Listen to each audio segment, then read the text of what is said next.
Imagine you had $100 back in 2014. You could spend it on dinner, a few drinks, maybe some new clothes. Now imagine instead, you bought Bitcoin with that $100. Today, that would be worth over $60,000. So, what is Bitcoin and why does it keep making headlines? Let's break it down in 5 minutes. Bitcoin is digital money, not like the money in your bank account, which is controlled by a bank, a government, or a central authority. Bitcoin is decentralized. That means no CEO, no headquarters, no one person or company is in charge. It runs on a global network of computers, thousands of them, all working together to keep it honest and secure. Think of it like email. No one owns email, but millions of people use it, and it works perfectly fine without a boss.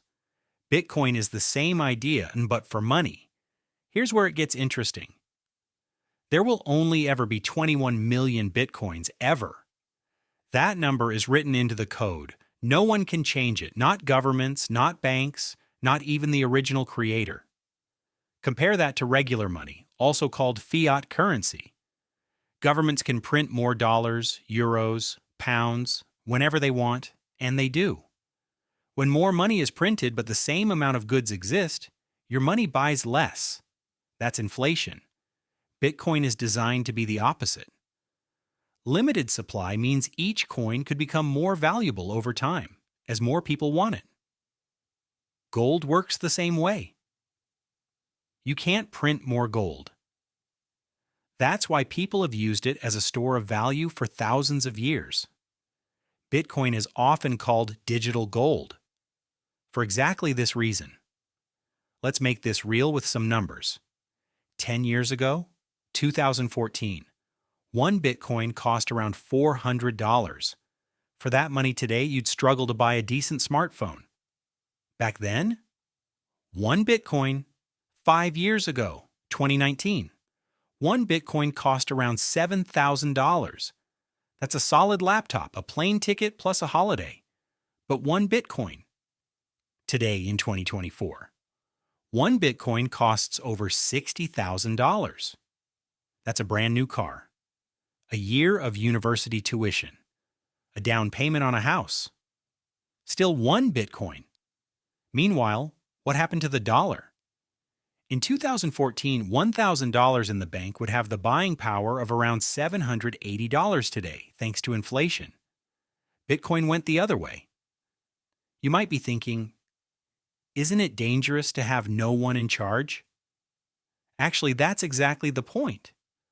When one person or company controls your money, they can freeze your account, change the rules overnight, go bankrupt and take your savings with them. We've seen all of these happen.